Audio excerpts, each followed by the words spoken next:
WCPT820.com, where facts matter.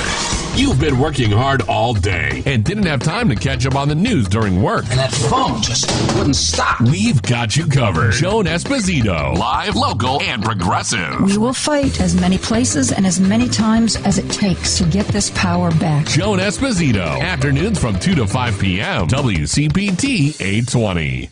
Joan Esposito, live, local, and progressive. I'm so disappointed in my fellow voters, and I am so disappointed in this country. I feel like I've been in a relationship that I thought was perfect and that I was loved, and suddenly you wake up one morning and you've gotten dumped, and you just don't know what to think for a while. Joan Esposito, weekday afternoons 2 to 5 on WCPT 820. This is a WCPT moment in labor. On March 25th, 1911, in Manhattan, a fire at the Triangle Shirtwaist Factory killed 146 workers, who were mostly women. The victims of the fire were unable to leave the burning high-rise building due to the exits being locked and were forced to leap to their deaths from the 8th, 9th, and 10th floors. Locking doors was a common practice to reduce theft and unauthorized breaks at workplaces. As a result of the fire, the New York State Legislature formed the Factory Investigating Commission, whose findings led to 38 new laws regulating labor. Some of the new laws mandated better egress, the installation of better alarm and sprinkler systems, and increased availability of fire extinguishers. Coincidentally, the American Society of Safety Professionals was formed, which now manages, researches, and consults occupational safety and health across 75 countries. This has been a WCPT Moment in Labor. We are working for your rights. WCPT 820, Chicago's progressive talk, where facts matter.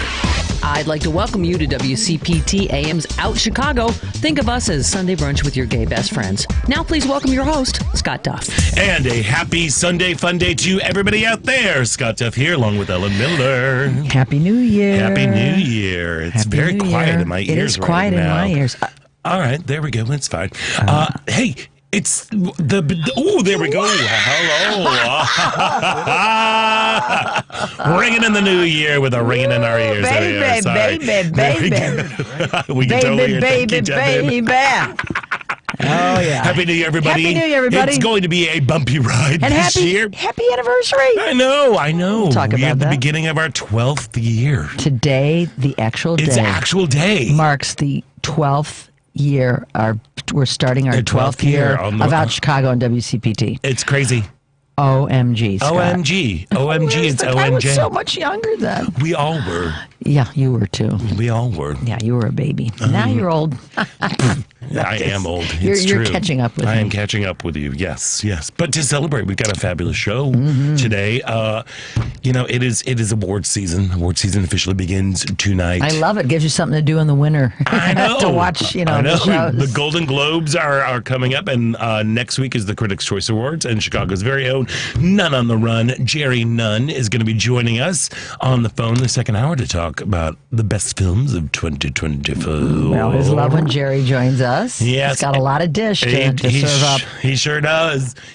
And the one and only rock goddess, Cathy Richardson, is going to be in studio to play some tunes, chat about our upcoming show at City Winery. It's happening on the 17th. It's going to be fun. It's going to be fun. Fun. Music. Fun. Music. Let's be positive. Yeah, we're going to try to be positive. Best we can. The best we can. So, and hey, what are you looking forward to in 2025? We'd love to hear from you. So give us a call at 773-763-9278. The number again is 773-763-9278. Of course, you can find us on Facebook, where we're coming at you live. Head over to Out Chicago Radio, and while you're there, give us a click and a like and a share and all that good stuff. But if that doesn't float your boat, you can always tune in to WCPT. And while you're at it, follow WCPT and our sister network, Heartland Signal, on all of these socials. Happy New Year. How was your New Year? Well, actually, I had a really fun New Year's Eve. You looked fabulous, by the way. Thank you. Because you went to a Venetian party. Yes, my friends Peter and his husband Mauricio, who actually live right across the street from me. There we go. They were in Venice several weeks ago, and they were taken by the whole Venice thing, and they bought 100 masks and brought them back and said, let's do a Venetian-themed party, New Year's party. And it worked out great for me because Cathy has been out of town for, who's counting, but 7 days today, 8. It'll be 8 nights. But who's counting the 8 nights? Not you, certainly not you. She's been gone helping her mom. Her mom had a heart procedure, and thankfully everything's going great. Which is fabulous. Sending good vibes to Cathy's mom. Her mom. Yep. And Cathy, I think, is probably listening right now in Tennessee. So she's coming home in a couple of days, but I was by myself. First time in 30 years that Cathy and I have not been together on New Year's Eve. Wowza. And I was a little, but at least I had a nice, fun, easy, gay place to go right across the street. That was right across the street. If I was going to go out on New Year's Eve, that is the only way I would ever do it, to go across the street. I mean, that's how I feel, because we stay home and have friends. So that was the next best thing. And he did this scene, and I didn't know what to do, but I had this jacket that Scott's referring to that one of my dear, dear friends, she passed away 2 years ago from cancer. She was a college friend, and her husband, they have 2 sons, told her girlfriends, come over. She had a closet the size of this studio. I'm not exaggerating. There was a lounge chair inside. Wow. And just take whatever you guys want. So I got that jacket. I've had it going on 2 years, and I've never worn it. But I thought, this kind of feels... It felt festive. Very festive and fancy. And I didn't realize he'd brought masks back. I ordered a mask. I was just going to wear a mask, and I texted him the day before, said, is there anything I can bring? He goes, well, do you have your costume? I go, costume? Oh, no. And like this, and he sends me this picture of this Victorian, like a hoop skirt dress from Amazon. I go, no. No, I don't. No, I don't have that. I do not have that. Not having that. But I put together an outfit that I felt good in. Most people, it's the guys, of course, the gay men that were there. I mean, they had these jackets. We love an outfit. They got on Amazon and ordered all these, these shirts and ruffled. One woman was there in a hoop skirt. Okay, but that is what you call commitment. That was the commitment. I felt somewhat, but I had a ball. I got home at 1. I missed my dog. My God, she was right across the street. I'd been with her for days. But I ran into some friends of the show there, and some people we've had on out Chicago. Love it. Honey West was at the party. Wonderful. It's a good party if Honey West is there. Always love to see her. Dr. Irvin, who we had on, he does gender reassignment surgery. He was there with his husband Iad. Met my next door neighbors. Peter's next door neighbors, who are new residents on the street. They were invited, and I just had Lynn Jordan, the infamous Lynn Jordan. She's a great singer. She was there, hung out with her. Who I met? Devin, who was at the party. Lauren, who used to be on with Jerry Riles. Oh, wow. I have a picture I'll show you at the break. Well, there we go. We're talking, I just happened to talk to her, and we're talking about all these subjects about life.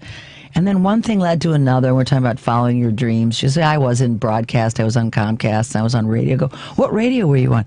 WCPT. What? That's where I am. And then she did a show on Sunday nights. It turns out, we're just casually talking, and she sat in the very seat we sat in. Hilarious. I mean, that's the kind of stuff that happens. I love that. I love that the world has 200 people in it, so be nice to everybody. That's exactly true. So I had a lovely New Year's Eve, and I went out to my friend Janet, who lives nearby here last night. She invited me to dinner, and she cooked a lovely, delicious coconut chicken in a coconut cream sweet potato. It had an Asian, had fish sauce, and a lot of ginger and garlic. It was fantastic. Sign me up. So I had a dinner out, and I've been a homebody, and I'll continue to be until Cathy gets home. Very unlike you. Because A, it's cold. B, there hasn't been much to do. C, I've got a sweet pup that is doing well, and I want to just soak up every minute with her. Wonderful. So that's my story, and I'm sticking to it. I think that's a good story. Tell me about your the highlights of your New Year's. We had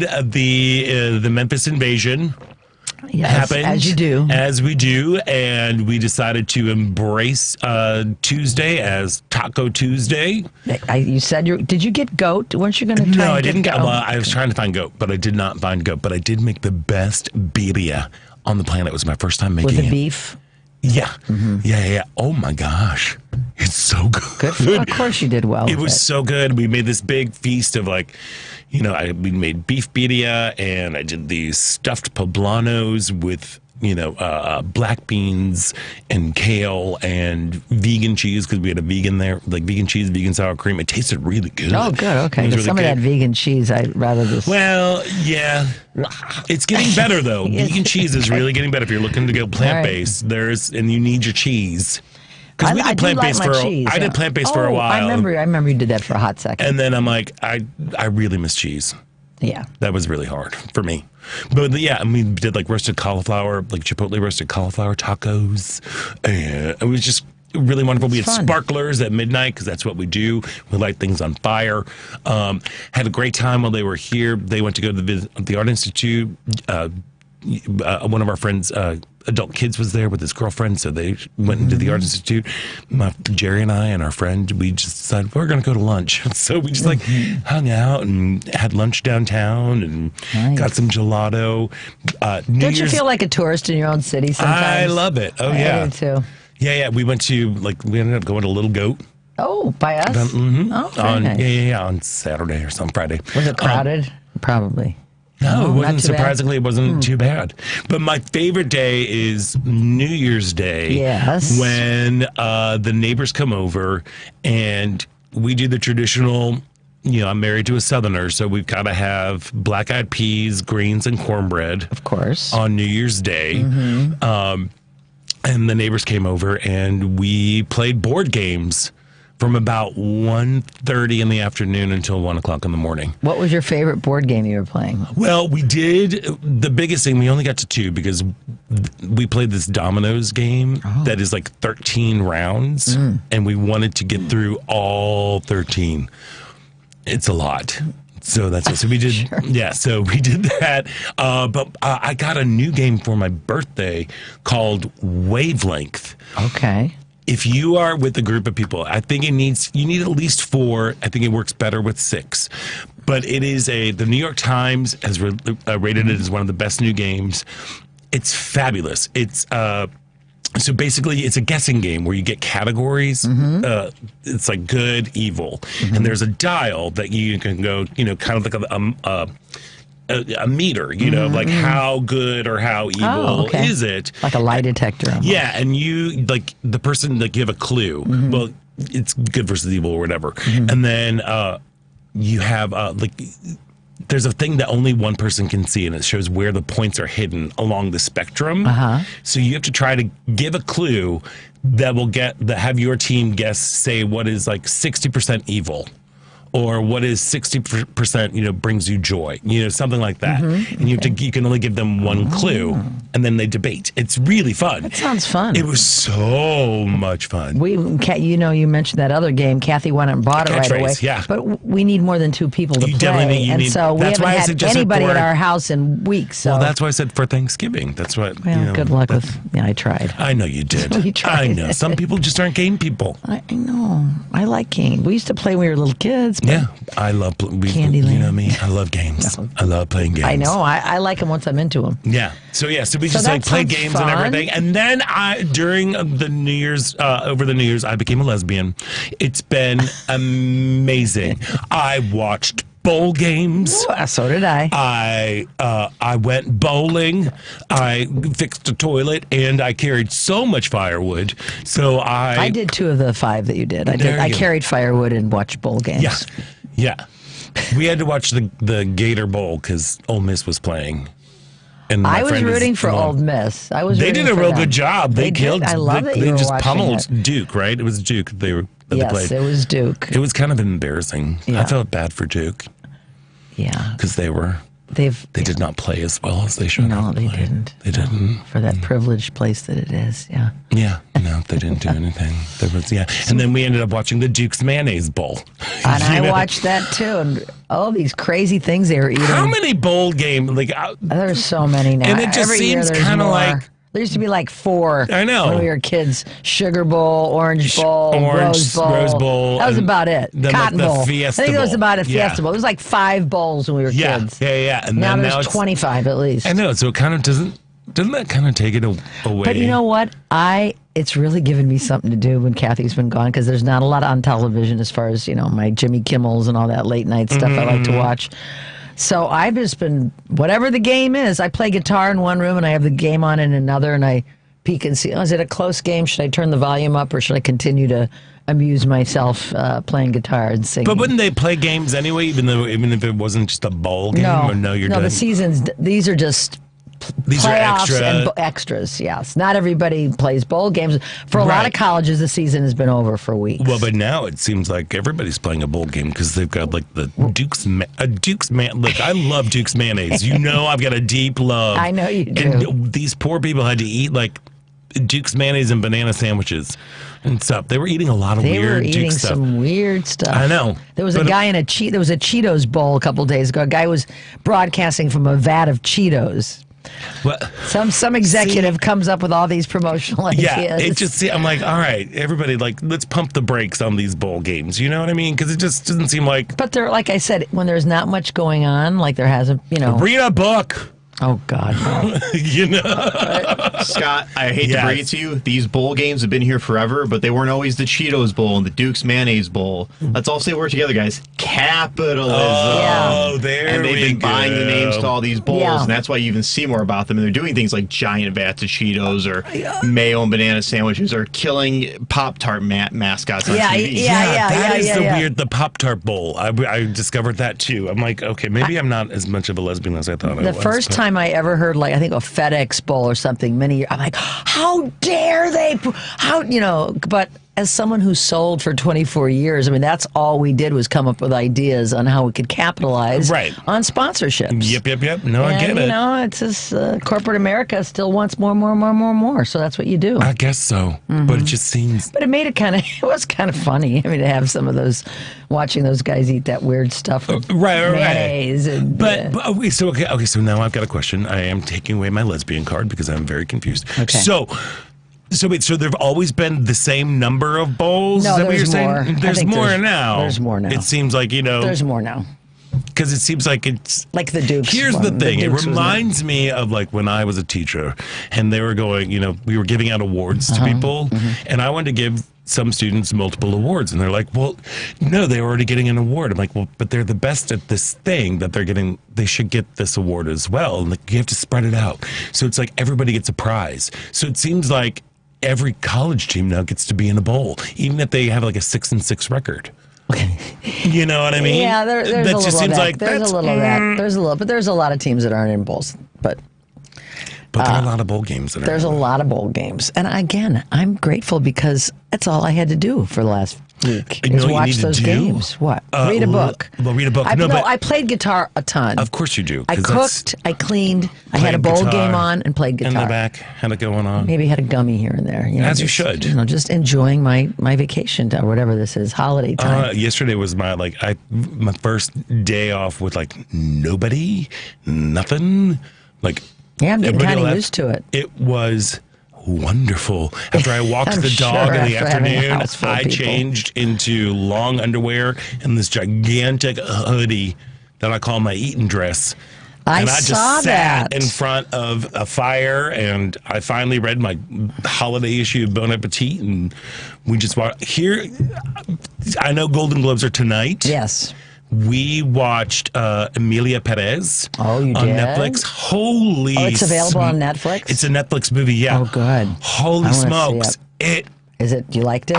We were like, what is happening? I've seen trailers and I had no idea what was going on. Yeah. So it is the story of a drug kingpin who transitions and hires Zoe Saldana as a lawyer to help make it happen and to help hide him because he's a drug. And what does Selena Gomez do? She's in it too. She's his wife. Oh, she's his wife. Yeah. And I finally got Selena Gomez.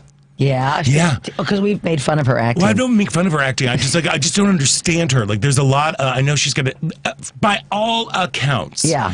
People love her. Yes. She's beloved in the industry. I've seen her interviewed and she seems like a really nice person. She seems like a really great person, but there's something about her that she's kind of dead in her eyes. There's I'm always like, what's going on, Selena Gomez? Especially with Only Murders in the Building, which I adore. But people, she's just kind of always a little kind of deadpan over there. She was not deadpan. Yeah, she kind of does like that a lot. She does this sort of little thing where she just kind of puts her lips. She doesn't really open up her mouth. I know. When she talks. She's great in the movie. The whole film, we loved it. I'm curious to see what Jerry Nunn has to say about it. Okay. Because I don't think it's odd because it's a musical. I heard it's a musical, yeah. But it doesn't feel like a traditional musical. Like there are times when everything is just like, there's like one or two moments where the songs are like very big, but mostly the songs highlight the idea. Here's your theater history. Here, I'm going to be my gay again.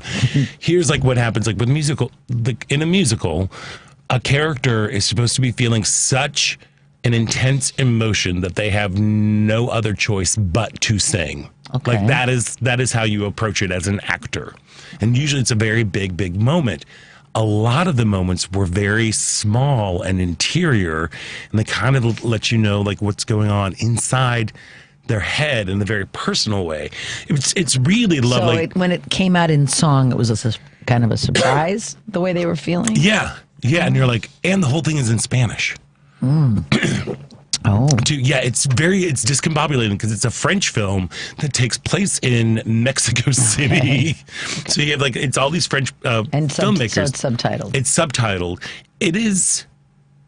It really, it's some of the most interesting storytelling that I think I've seen in a very long time. I love that recommendation. And if I can figure out how to use the Netflix, Kathy always runs the apps on it. Oh, no. I'll figure it out. I'm sure you can. I'm sure you can. When you're forced to do things, you do them. It's true. You know? It's true. You let somebody else waters the plants every week, then they just water the plants. When they're gone, you figure out how to water the plants. You got to water the plants. Yeah. Maybe check out a podcast or something while you're, watering the plants and everything. But speaking of podcasts, did you know that our little show, Out Chicago, which is beginning its 12th year right now, has its very own podcast? Yes. Actually, we've got two Out Chicago full episodes and Out Chicago featured interviews, where we just take away some of the little gems and nuggets and we just put those away. Just search for Out Chicago wherever you get your podcasts, or get the podcast links on our show page by visiting heartlandsignal.com/out-Chicago. Now, on that page, you're going to find amazing interviews that we've done recently with, we've been very Randy fortunate. Rainbow, Judy Gold, Chicago alderperson Lamont Robinson, Michelle Williams from Destiny's Child, who's now in Death Becomes Her, and there's so much more. So if you want to check out some fun interviews or just listen to the whole show, you can go to heartlandsignal.com/out-Chicago. Yes, indeed. Or just search Out Chicago wherever you get your podcasts. We would love that. Do it. We would love that. But hey, we should probably take a break right now. And when we come back, man, President Jimmy Carter passed away.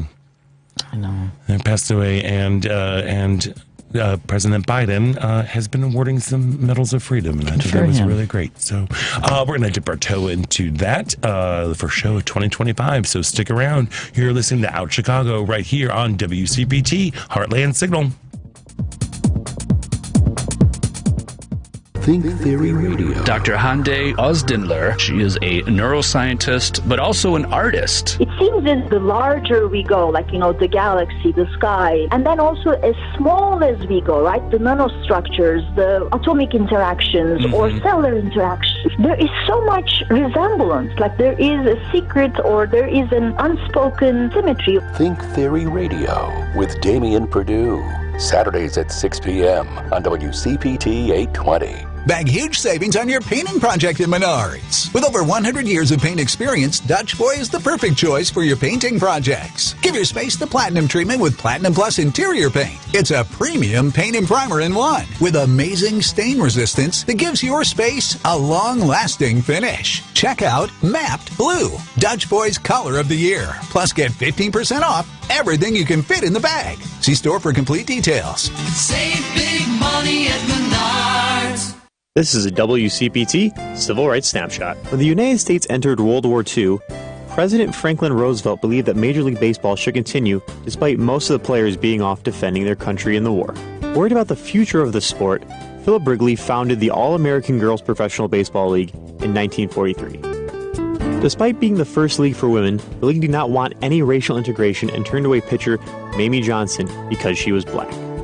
But Johnson's love for the game did not let this stop her, as Johnson and two other women of color tried out for the Negro Leagues, and all three of them were then signed by the Indianapolis Clowns. The three women faced struggles from their male counterparts, but won over the league and the fans with their playing ability.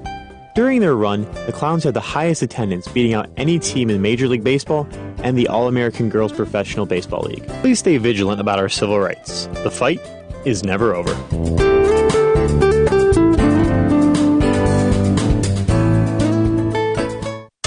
This is WCPT 820, where facts matter.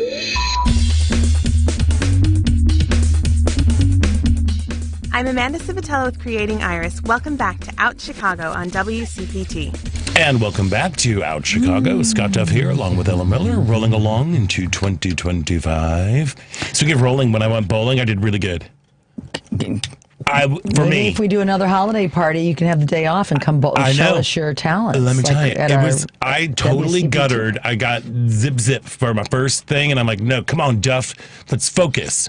And then I got a spare. And then after that spare, did the best reveal ever. I turned around, whipped off my sweater, and I was wearing a shirt that says, I'm too gay for this. To the applause of many of the lanes around me. I also had to wear my Missy Elliott shirt today. Yes, it's beautiful. Because I need some Missy energy. You do. Coming into this year. It's beautiful. I know, it is. It's wonderful. I'm not the greatest bowler. I think I started with a gutter ball as well, but I did okay for me. I did okay for me, too. But Cathy did really well. Devin, of course. God, he and Antonio were going crazy. Those two guys. He's scholarship. I know. He's scholarship. Wouldn't you know it? What? Former scholar. Yeah, but still, it's like riding a bike. You're a bowling scholarship winner. Yeah, you know how to do it. That says a lot. It says a lot. We had some good bowlers. I mean, it wasn't like not that many people there, and there were some good bowlers. Listen, my Southerners were just freaking out the whole time. Like, this is the most Midwestern thing I think I've ever so done. Midwestern. It was so much fun. It is fun. I had fun. Hopefully we'll do the party again. All right. It was a first in my 12 years here. It was a first out of the office holiday party. Yes, they're usually here in studio. Yeah. It's fun to get out and about. You know? And there we go. So, speaking of fun, is there any out there? I don't know. Well, here's the President Jimmy Carter passed away. Yes. Which we've been expecting, but it's still sad that he's no longer sad. with us. He made it to 100. The best ex-president ever. Absolutely. The best former president. His legacy post-president. And he did some good things as president, but he got kind of a raw deal there. But what he did post-presidential was just amazing. I mean, we're talking about like a true servant's heart. Yes. Like he wanted to give back. That was his mission. That was his goal. And he stayed out of the whole like beltway politics and all that stuff, and he just was like, "Here we go. Let's do Habitat for Humanity." He rolled up his sleeves and he put his money where his mouth is, and with everything, And he and his wife, I mean, they were up into their 80s, and they were pounding nails for Habitat. Still, he was like doing he was in his 90s. 90s. What am I talking about? 90s. I know. Yeah, he was a truly great man that he lived to serve, and he wanted to give back, and that to me is the biggest takeaway. I know a lot of people weren't alive to remember, like the gas lines. I was barely. I was. Yeah. Were you were of driving age too? Weren't you? I'd started community college in January of 1974. Mm-hmm. I graduated early from high school. Right. And we'd have to get up in the darkness. My friend drove. She had a car. She went too. So she'd pick me up. We'd split the gas. Get up in the morning, darkness, and wait in line for gas. Yeah. I mean, to go to college. Uh-huh. I remember... I vaguely remember him. I know I was very young, but I do remember just sitting in those long, long lines. People don't remember that, and they don't remember, the whole the hostage crisis that happened at the end of his presidency. But I think his actions post-presidency speak volumes for him. And he had nothing to do with the hostages being taken. He did have a lot to do with them being rescued, which... Of course, they held that news until after he was inaugurated. Literally, after Reagan was inaugurated. Yeah. It was all in the works from the Carter administration. So, Reagan used that as a point that he campaigned against him over it, although he did everything he could. And in fact, got them rescued, got them freed. That was all Carter's people and his administration. But Things aren't all fair in politics, as we've they learned, are not. especially where Republicans are concerned. Yes, one might say that. Yeah. But in my opinion, again, if there's something that we can take away, I've been saying this for months now. Live your values, and that is exactly what President Jimmy Carter did. He every absolutely day of his life. He absolutely did. That made me. He's a great example of a wonderful American. He should be lauded, and he should be. I think his funeral is going to be a beautiful tribute to him because he deserves. It's already started. Yeah, and he's in Georgia. Yeah, they've started there, and I saw they moved his body. Yeah, he'll be. Laying in state until Thursday. I thought it was Tuesday. Tuesday, and then the funeral Thursday of this coming week. So we'll definitely be following that. Yes, I will be watching that. But tomorrow's January 6th. Right. Yeah, I know. I've been doing a good job of blocking things out, the holidays and personal, things with our dog and everything else going on. But today I was, gearing up for the show and listening to the latest news and just. Yeah, it really is. That's the only way you can do it. Just deep sighs. It's all. Tomorrow, is the day, and Kamala Harris has to preside over, and she will do it as an example of what a fair and free election is and what democracy looks like in this country. But I swear to God, 4 years ago when he pulled that off, when he did that, when he was responsible for what happened there, in my opinion. I said, It's not your opinion. It's true. It's true. It's not an opinion. It's true. It's true. We it's watched fact. it. Although to listen to them, they have a different set of facts. They have made up. Yes, you're right. Invented a new reality. They've invented a new reality, which breaks my heart. But to think that we have put this man, twice impeached, led an insurrection, a felon, back in office, makes me sick to my stomach and sad for America. Yep. And I had those feelings today again because it's all coming up because tomorrow's the anniversary and the certification of the 2024 election. So, but yesterday, while we still have President Biden, yes, he awarded the Medal of Freedom to many medals of freedom to many individuals. The one that's really getting under people's craw is Hillary Rodham Clinton.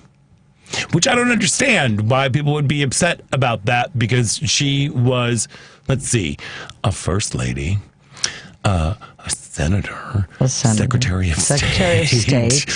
She's was the most qualified person ever to run for the president. And she's done incredible, again, talking about serving the country. She's done an incredible job. Yeah, well, the hatred's been misplaced in this country. The fact that they can demonize her and lift up him, and we're talking about the next president. That's because of Pizzagate. Pizzagate. She was smuggling children or whatever the heck. It's sad. This country makes me kind of sad, and I'm trying to overcome it the best I can. And we can talk about later about what we think about 2025 and what our hopes are. Yeah, I know. My hope is just to keep my lips above the water. Scott, I'm looking for physical and mental well-being. Yeah, those for myself, for my family, and for my those that I hold dear, my friends, my neighbors. Health, mentally and physical. Good health, mentally and physical. That's all I want. That's all I'm trying to get through. Because mental stress over what could transpire can hurt your physical health. So we've got to remain, as one of the hosts of the party said as I was leaving, Mauricio, he said, we've got to think positive. And I agree. We have to, even though it's hard as hell sometimes, but positivity is better for you mentally and physically. So that's my mantra for 2025 is just to survive. Yeah. Yeah, I'm as healthily as we can. Yeah, because the last go round with Ding Dong, I was obsessed. News. Me too. Because one thing was more outrageous than the next. Yeah. So now I think now that we know what's going to be happening and also feeding that fire, I think that's a fire that I don't want to be fed. I agree. And he is a lame duck. Let's not forget that. Remember the day after he was inaugurated in 2017, he said I'm announcing my campaign for 2020. And this is really what his whole presidency was based on, getting reelected. It's just about power. Mm-hmm. Now he doesn't have that. So I don't know what his motivation is going to be. Because he sure is. Because he's very transparent. He really accountable. Is he going to really try to? He comes through with all these lies on the campaign trail. Is he really even going to care about getting them done? This is what remains to be seen. Yeah. Well, but I have, I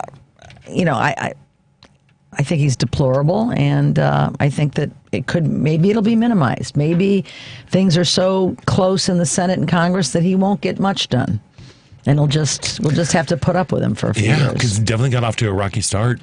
Mike Johnson, getting that speaker, it didn't happen right. I mean, he got it eventually, but there are people who are like sitting out and not voting for him, and see, okay, so now this other ding dong, speaker ding dong, has to try to get all his stuff passed.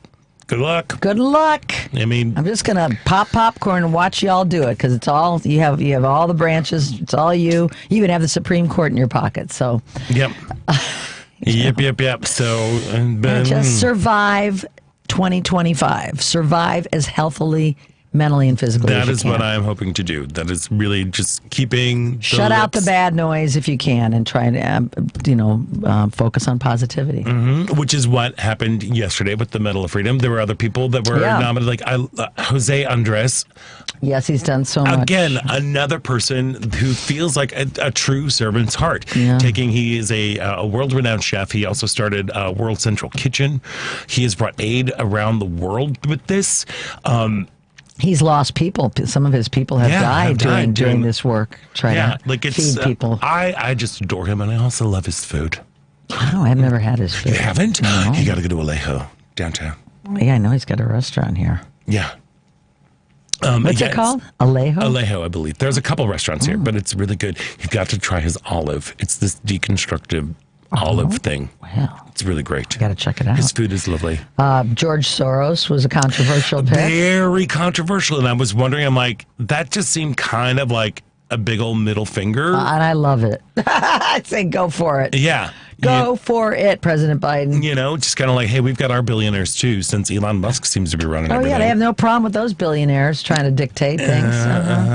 But with all of the conspiracy theories wrapped around him, I was surprised that he was awarded the Medal of Freedom. I loved it. I thought it was great. Yeah. I was a little surprised to see his name up there too. That was my first reaction, but hey, all right, there we go. Bono got an award. Well deserved. Yes. Another one that does a lot of work for people. Yeah, I remember back in the 90s he came out with the Red Project. It was really to move forward for AIDS, HIV AIDS. And speaking of that, Magic Johnson was one of the awards recipients. But see, Magic Johnson, to me, that was also kind of like a mixed bag as a gay man. Okay.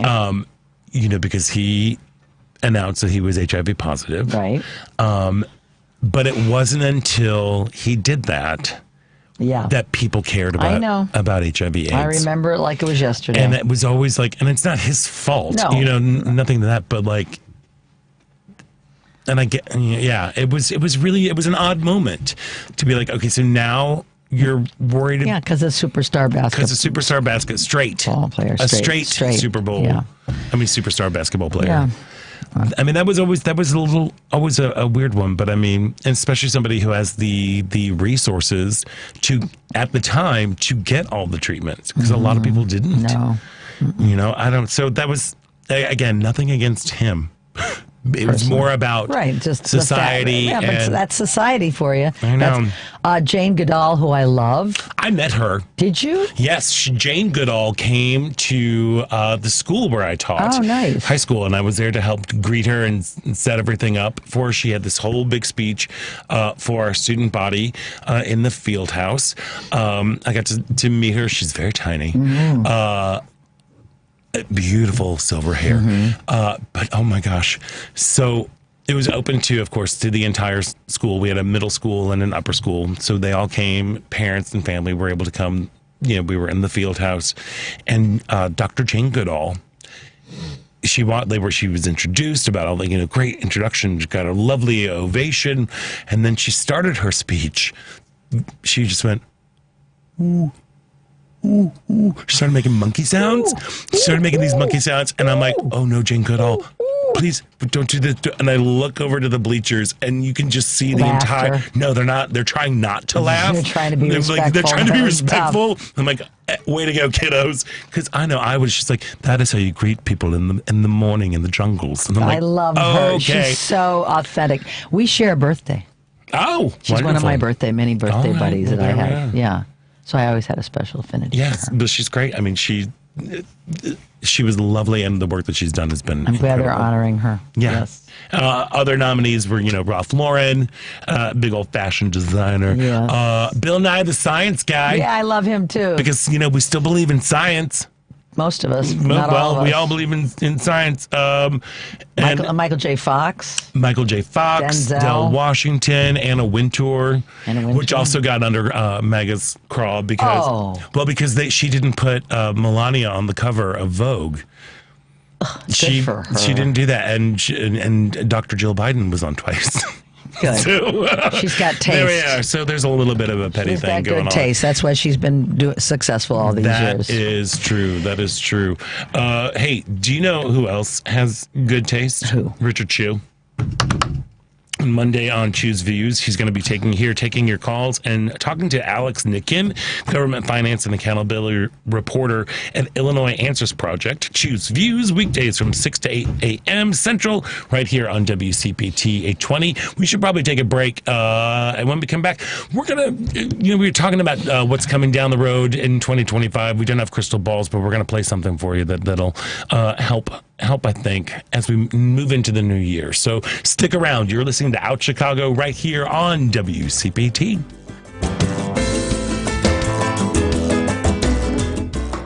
Mind Over Matters. Dr. Amy Harris Nunn, as you know, this show is about challenging you to think differently, to make different choices in your life, to take action, to create positive outcomes in your life. So I want to challenge you to look at your life holistically. Where am I satisfied? What areas need attention? And then go to work, take in action what you need to do. Mind Over Matters with Dr. Amy Harris Nunn. Sundays at 10 a.m. on WCPT 820.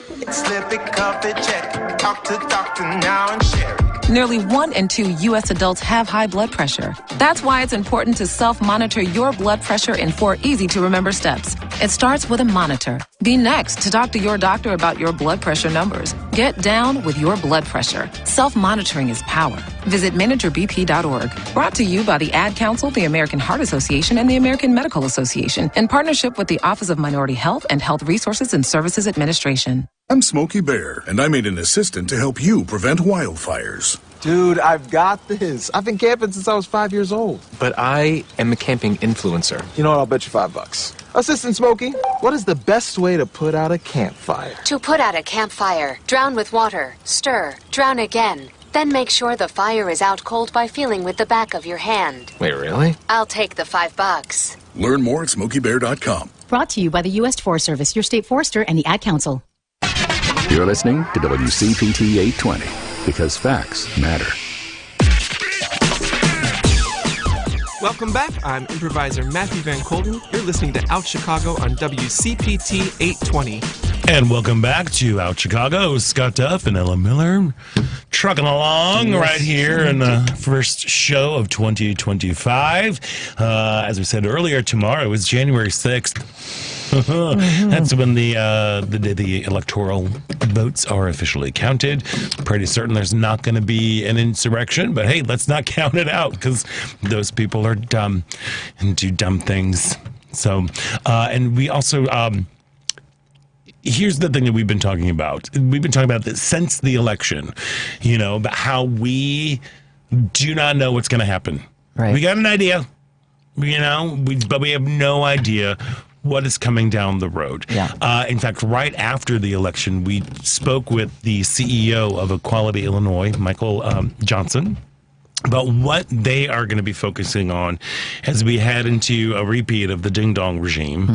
And it gave me hope, just kind of like, all right, let's just stop and focus. We can get right now. So this is our conversation. It is the week after the 2024 election with CEO of Equality Illinois, Michael Johnson.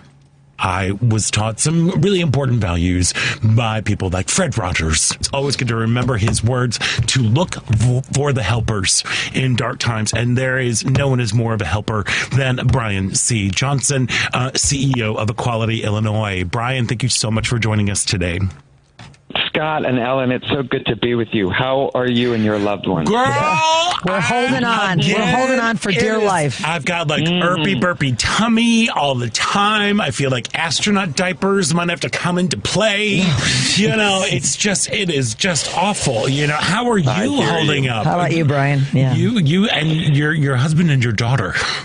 Yeah, I think I'm of two minds, quite honestly. One is super clear-eyed and emboldened about the risks that we face and the challenges ahead, and eager to tackle them. And I wouldn't be sharing with you all the truth if we weren't scared and having really tough conversations in my home about what do we need to do to protect our daughter and our family against an administration who is very eager to come for our rights. Yep.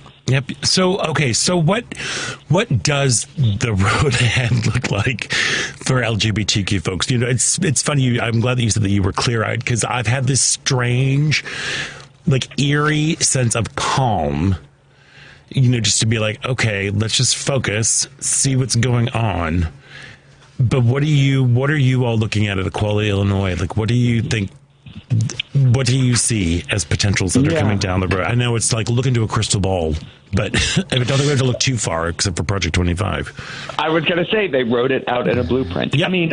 First of all, I just have to remind all of us that we have always been a resilient, brave community who is really good at taking care of each other during hard times. Yeah, we are. And so, we really are. That is our strength. We know chosen family like nobody else. Yep. Absolutely. And yes. We're going to lean into that. And I think that is important to hold on to. I think as we begin to see things clear, I think there are four types of things we are worried about, particularly in Illinois, where we have so many protections, right? So we're very grateful for that. So I think one is we're concerned around the inclusion of LGBTQ plus people in our public education system. We have great laws on the books here for that, but what happens if the federal government threatens to defund public schools that teach about LGBTQ plus history or LGBTQ plus public health? I think that's a real risk. I think, two, we're worried about access to medical care, particularly gender-affirming care, right? Again, what if the federal government threatens to defund providers that provide meaningful life-saving services to queer people, especially trans people? I think we're worried about the non-discrimination protections, not broadly, but in and around the federal government. So if you are a federal employee, if you are a federal contractor, we're worried that your rights to be affirmed in the workplace may be threatened.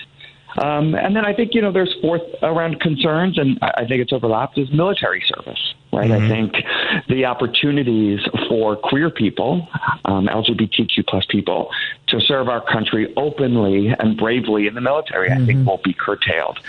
So those are the first, I think those are the four areas we're most immediately concerned about. Public education, healthcare, federal employment, and military service. Just a couple little things. Is that it?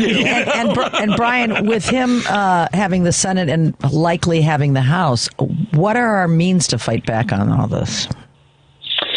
Well, I think there are three things we absolutely have to do. I mean, first is we have to make sure that Illinois' protections are as strong as they can be. We have pro-equality supermajorities in the Illinois House and Senate. Mm-hmm. We have very supportive statewide elected officials, and we need to make sure that we are emboldening them to shore up our rights there. I think number two is, we need to make sure that we are continuing to organize going forward. And I say this, please, everybody, if you need the break, take the break, rest up. This is important. But we need to be making sure for the midterms, for the next presidential, we are getting federal people elected to federal office who are willing to stand up for us. I think the third thing, and I think this is really, really important, is we cannot get into solely a defensive crouch. Right. There can be this temptation just to say, no more wins. We shouldn't be bold anymore. Let's just make sure that we're shoring up our rights and playing defense. And that is really important, Scott and Ellen. Yeah. Absolutely. But if all we're doing is playing defense, we allow the other side to have all the time, energy, and resources to set the terms of the debate. Amen. And so we need to claim that back. We need to be making sure that we are requiring every school district in Illinois to teach public health and safety education that is LGBTQ affirming.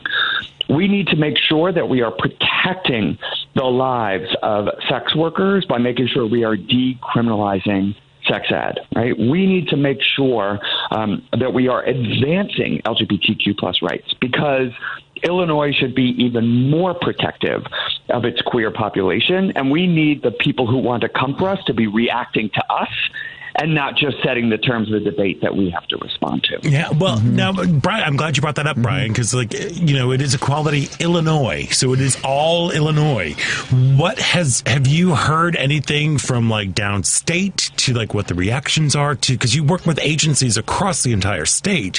Clearly up here in Chicago, we're heavily blue, but then moving down, well, just go to Schaumburg, I mean, but downstate, too. What have you been hearing with the other agencies that you partner with? Because Equality Illinois is for all Illinois. That's right. And, I had the great privilege of spending most of the last week traveling around the state, knocking on doors, supporting our pro-equality candidates. Mm-hmm. And it's just a reminder, we have never had more LGBTQ plus elected officials in the state than we do now. Amazing. And they are everywhere, right? I mean, we have Claire Kilman, who is an openly trans member of the Carbondale, Illinois City Council. We have at least two members, maybe even three, of the McLean County Board and Bloomington Normal are openly LGBTQ plus. We have, Alana Banks, who is an out Black trans woman on the Decatur School Board, right? So we have LGBTQ plus people everywhere. Fabulous. Who are in public office, who are willing to stand up and say, not just stand up for the narrow focus of LGBTQ plus rights, but saying, when we fight for a government that protects all people, that has a strong social safety net, that ensures everybody has an equal and affirming access to the resources that they need, Illinois is stronger. Yes, we are. Yeah, I've heard more people this week saying they're so grateful to be living in Illinois right now. Yes. Yeah, and I should say, too, that's not an accident. Mm-hmm. I want to be really clear. Yeah. I worry sometimes that people think we're just lucky to be in Illinois. Nope. Illinois is LGBTQ plus affirming and supportive because of the hard work of so many of your listeners, right? Who are people who are knocking on doors, making donations, calling their legislators. It is not an accident that we live in a state that has worked so hard to protect LGBTQ plus Illinoisans. It is the result of hard work, brave queer people in leadership, and supportive champions. Yep, and 100% the importance of community. And speaking of, Equality Illinois is hosting a virtual panel on the 12th at 5 p.m. Central. which I'm so grateful for, because I remember, like I said earlier in the show, I remember back in 2016, there was a similar moment that was just for people in Chicago, and we all gathered together, and like community leaders, activists, champions, advocates, all of that. And it was so helpful to be surrounded by community. What is planned for this virtual panel on the 12th?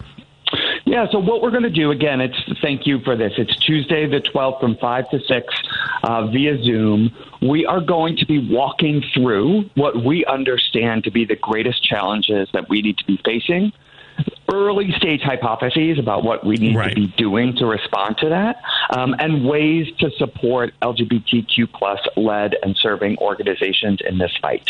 We are in constant conversation with state and national LGBTQ plus leaders. As a matter of fact, I will be at a week-long gathering after Thanksgiving with the heads of almost every LGBTQ plus led civil rights organization in the country, trying to come together to, identify the biggest risks and to map the plan forward. And so this is going to be a little bit of a kind of information session that's kind of going to lay out the current landscape and the roadmap going forward to the best that we know, right? This is a heavily dynamic, constantly evolving, ever-changing environment we're in. Yep. But we're going to do our best to make sure that queer people, trans folks, and all of our allies have a decent sense of what we think the landscape looks like. Yep. And one of the best ways to live your values is to go and support causes that mirror those values. And we want to make sure that everybody knows that Equality Illinois has invited you to join a virtual panel discussion with experts, advocates, and community leaders on November 12th from 5 p.m. to 6 p.m. Central. For more information, go to equalityillinois.us. You can find out how to register for that, how to get the links, and also just to the incredible work that Equality Illinois does for LGBTQ folks and their allies across the state. Brian Johnson, thank you so much for taking time out today to join us. Sending nothing but love to your family and to everybody who is out there fighting the good fight the way you are. You really are the helpers that we are looking for. Wishing you strength. Gird your loins. We got a battle ahead, but I am confident, Brian, you can lead us through it here in Illinois. Thank you, Scott. Thank you, Ellen. I'm so grateful for you all. And here we go. Here we go. Yeah, hopefully that'll give you some clarity. I needed clarity because I called him Michael Johnson. It's Brian Johnson. Brian Johnson of I didn't catch that. My brain is just not working. Okay. Out of Equality, Illinois. We're going to take a break. And when we come back, there is the second hour about Chicago right after this on WCPT Heartland Signal.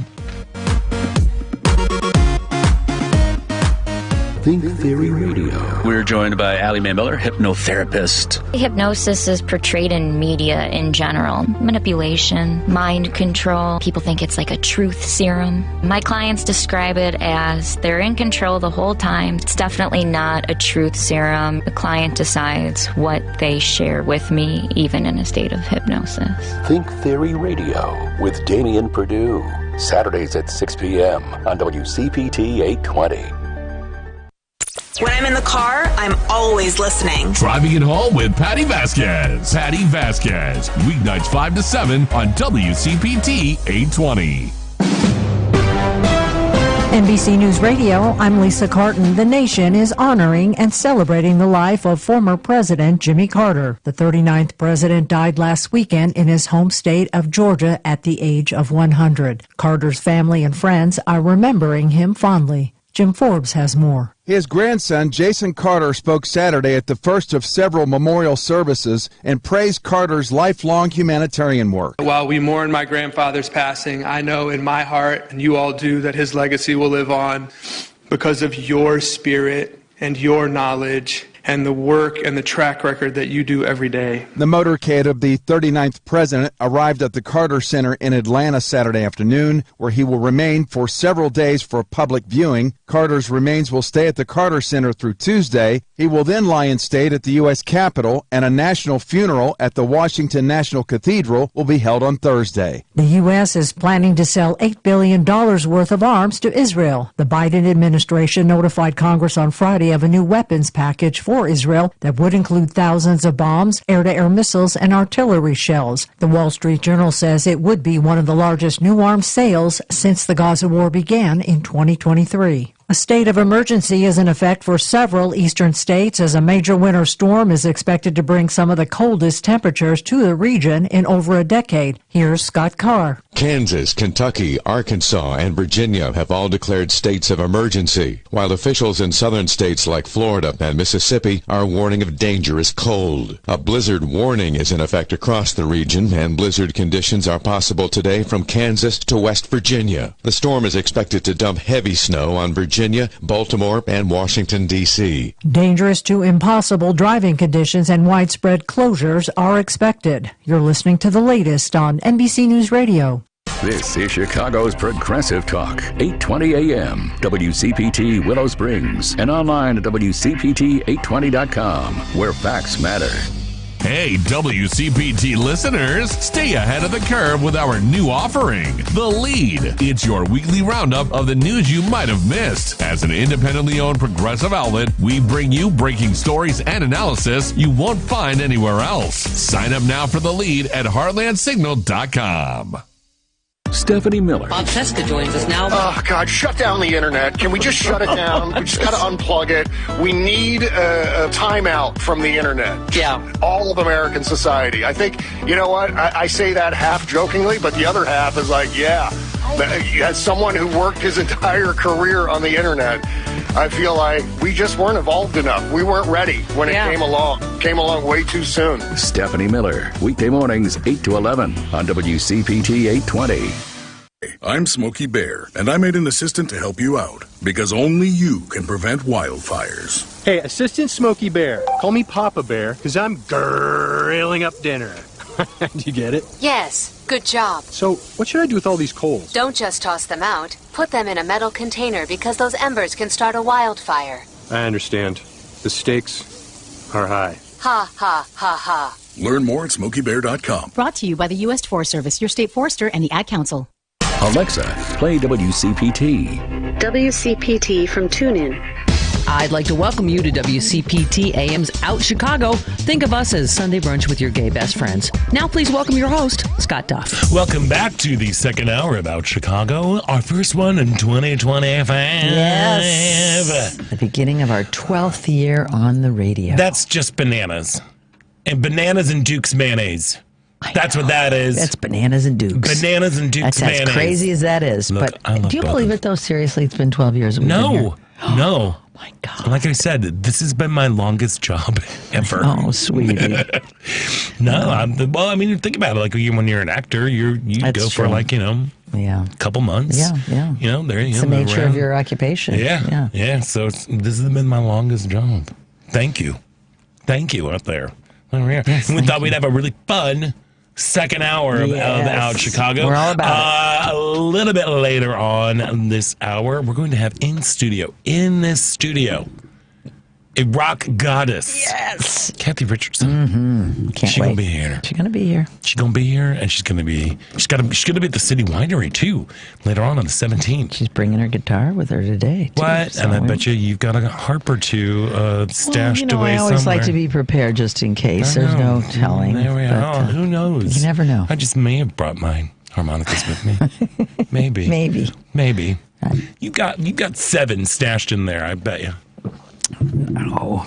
Yeah. Maybe 10. Yeah. Okay, great. Good. So get ready for a fun-filled musical extravaganza. And also the thing that gets me through the winter times is it is award season. Yes, starting tonight. It is upon us. Golden Globes are tonight. The Critics' Choice Awards are next week. And we thought it would probably be a very good idea to check in with a queer film critic and Chicago's very own Nunn on the Run, Jerry Nunn. Happy New Year, Jerry. Happy New Year to you both, my chosen family. I love you both. How are you Jerry? doing right now? I'm good. I've done my homework. I've been watching a zillion movies, and I'm ready for tonight. Yeah. Okay. Well, because I know, like, the big thing for you specifically is the Critics' Choice Awards. But since we have the Golden Globes, I'm very excited about this evening. New network, new host.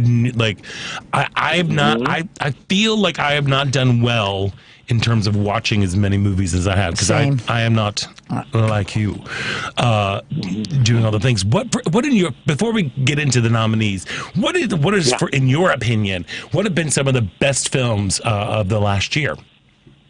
Great. Well, so I do a queer top 10. It makes me different than the other critics. Yeah. So I kind of focus on movies that have something queer in the film, an LGBT representation of something. Uh-huh. So that's how I make mine different and really focus, so it's a lot of work because it's a total separate thing. Right. But you're an overachiever, Jerry. Well, So yeah, I mean, I love Wicked. Conclave was just so close to being my number one and trying to be Wicked. Amelia Perez is a force. I don't want to ride. I just watched that yesterday. Yeah. Last night, Jerry, my Jerry, not you, Jerry, but my Jerry and I, we just sat there like kind of mouths agape from the get-go, from the jump. We're like, what is happening? What?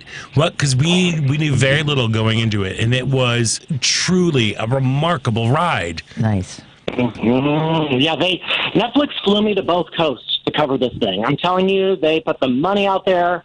I got to meet the whole cast, the director I had a roundtable with. So I spent a lot of time with the film and just screened it at the International Film Festival for New York. And it just, I can tell you, I can spill the tea on anything you want to know about the cast, who's nice, But wait, first I want to Carla Sofia Gascon, who plays Amelia Perez. If she wins tonight on the Golden Globe, she'll make history as the first openly transgender actor to win a Golden Globe. Her performance was just remarkable in this. Did you get a chance to speak with her? I did. It's on my YouTube channel. I asked her, we do it in Spanish. She's from Spain, and she's a wonderful person, first of all. And that would be a big, huge moment, for the world if she wins. Just being nominated is a huge deal in that category. Yeah. So, yeah. Now, Jerry, did you say you did the interview in Spanish? Did I hear you correctly? Yeah. That's her native language. Right. The director's French, so we had a translator when I interviewed the director because I don't speak French. I just speak, Spanish and Southern. And, so you spoke. You're fluent in Spanish. You conducted the interview in Spanish. Yeah. Wow, I'm impressed. I was a little nervous, I mean, she gave me all the answers in Spanish, and she's great. I mean, she's just a wonderful, talented. Yeah. I mean, the transformation in that film is just remarkable. Good. It is remarkable. The transformation. Yeah. Cool. Yeah. So tell me about. All right. So you are you going? Do you have more of your top gay movies? Queer films, queer films, or Okay. Yeah. So my old booty, I don't know if I could say my old. You can say ass. You can say ass. It's in the Bible. Yeah. Yeah, she's great because, she's Maisie Stella is someone that I nominated for Young Performer for Critics' Choice because we do a Young Performer Award. We do have separate categories than the Golden Globes. So she's just great. I mean, that film is just wonderful. Problemista was one of mine with Julio Torres and Tilda Swinton. I love Julio Torres so much. What was the name of that movie? What's that? Problemista. Problemista? Yeah. Okay, I'm not familiar with it. Yeah, he is very indie. He's very indie. It's very indie, but he is has a singular vision. Have you seen his stand-up special about shapes? No, he came to Chicago and it was sold out in minutes. I know. Yeah, he's definitely one of those people that you need to keep your eye on this person because. Is it he or they? I think they might be they, but yeah. But just incredible, an incredible talent, really unique perspective on the way the world is. It's beautiful. Yeah, because you guys were talking a lot about politics and things, and a lot of these films have political I mean, Conclave definitely talks about has the voting system. Amelia Perez, of course, Protagonista, immigration kind of story. So there's a lot. That's really all throughout a lot of these films. So I also like The People's Joker. That's a trans story told through Vera Drew. Los Freakies, a Cuban film about HIV community. Driver Like Dolls, I loved. I just thought it was so funny and has queer performers like Beanie Feldstein and Coleman Domingo. And Backspot, a lot of people don't know about, but it's a lesbian coach played by Evan Rachel Wood and a Mohawk actress. It's about cheerleading, and it's like Black Swan. Okay. And then Resball was another lesbian coach, and that's the Chisco Warriors from New Mexico playing basketball. So queer, lots of queer content throughout all those. Seems like there's more and more every year, which is great news. How about on the mainstream side of things? What are some of your favorites that are actually nominated tonight for the Golden Globes? Yeah. For the Golden Globes, I really loved, of course, Conclave. I love that one. Wicked. Those are also, two separate Wild categories. Robots. Yeah, Wild Robot's going to do well with animation.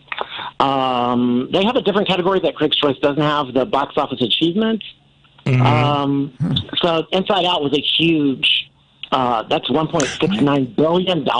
Really? Crazy. So you think that the Inside Out 2 is going to take that award? Yeah, well, they beat Deadpool and Wolverine over $300 million. Well, So there's that, I mean, as far as numbers, they're number one. The great thing about Golden Globes and Critics' Choice, all these awards, this year is unpredictable. It is really, I mean, I can say whatever. It is going to be all over the place. People are going to be taking home trophies, like a variety. So it's not predictable. It's not an Oppenheimer year where we just know they're going to take everything. Yeah. It is unpredictable. Oh, good. Yeah, it is really exciting, especially because, the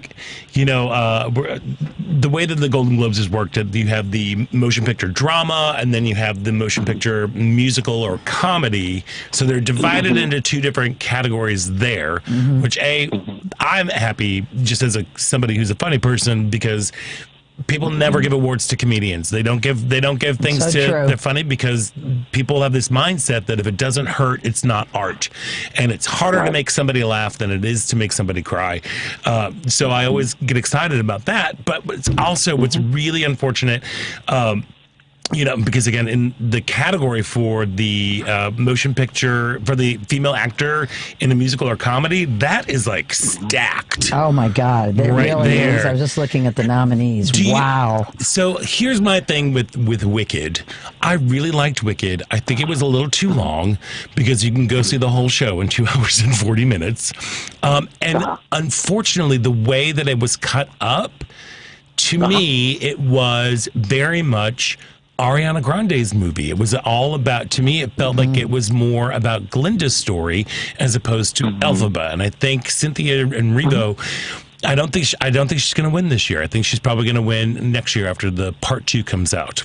Am I doing right there, you think? Yeah, that could be totally true. I think, Mikey Madison for Honora is going to be the one to beat. She's done a Mighty Aphrodite kind of performance here, right? It's like Pretty Woman and Russia. So you have to see this film. Sean Baker is a wonderful director who did Tangerine, on his iPhone. This guy has really picked these stories, so it's about a sex worker, and really, really interesting. So she's the one, I think. So you think more than Demi Moore? Because Demi Moore got The Substance got such... it was very visible, very publicized. And Demi Moore, people are saying it was a career-defining performance. Yes. Well, I've seen it 3 times. You have? Oh my gosh, you are amazing. Oh, wow. I could not. I don't know how you did that. There were moments during The Substance where I literally had to put my hand up over the screen. I haven't seen it. That's not just 3 times. Ellen, you'd be really upset about that. But I will never forget it. I will never forget that movie. It was incredible. But 3 times, Jerry Nunn?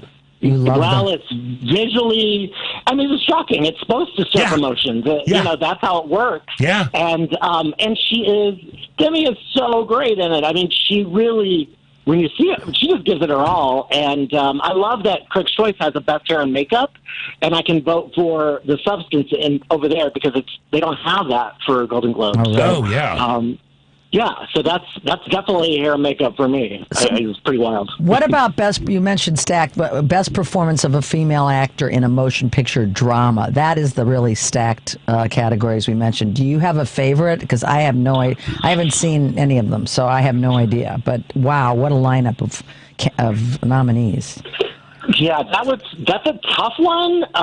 Some people are saying Angelina. That is what I've been hearing as Maria Callas. Oh, that's Maria. Yeah. Okay. Mm-hmm.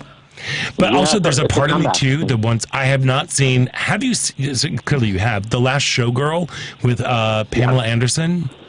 Yes, yeah, she's so good in it. I love some Pamela Anderson. I mean, I interviewed her through fax back in the day, and she wrote her answers, signed them, and sent the fax back, which was like so great. That's amazing. Back in the Baywatch days. Wow. Yes, and I was on a conference call with Pamela and Jamie Lee Curtis and all of them for that film, and Jamie Lee definitely took over the conversation. I was like, this is supposed to be about Pamela here. Oops. But it's a great film. But that's a hard category. You know, there's a lot of like long time. You know, I even watched the Kate Winslet thing. She was really great. Tilda Swinton, of course, is just always good. Is Tilda Swinton good? Yeah, they're all just really. I mean, I just love that we celebrate women. You know, I do too. You know, it's so important, and they're all so talented. So yeah, I love that. How about for the male category? Male in drama, motion picture drama. You got Adrian Brody, Coleman Domingo, Daniel Craig, Ralph Fiennes, Rafe Fiennes. Rafe, I know that was a challenging one. It's RALPH. Yes, it's Rafe Fiennes. Oh, I don't interview him. He's never asked me to interview him. Maybe I'll learn it when he calls me. Sebastian Stan, Timothy Chalamet. What are you thinking there? Rafe. So a lot of people are saying Adrian. You know, he is great in a 3.5 hour movie.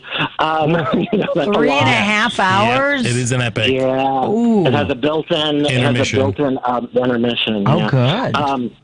People love Timothy Chalamet, but, they're always going to be like, well, he's going to still get into work sometime later, right? It would be like, Leonardo DiCaprio, where it's like, he'll get in the future, and then it takes forever for him to freaking get into work. Right.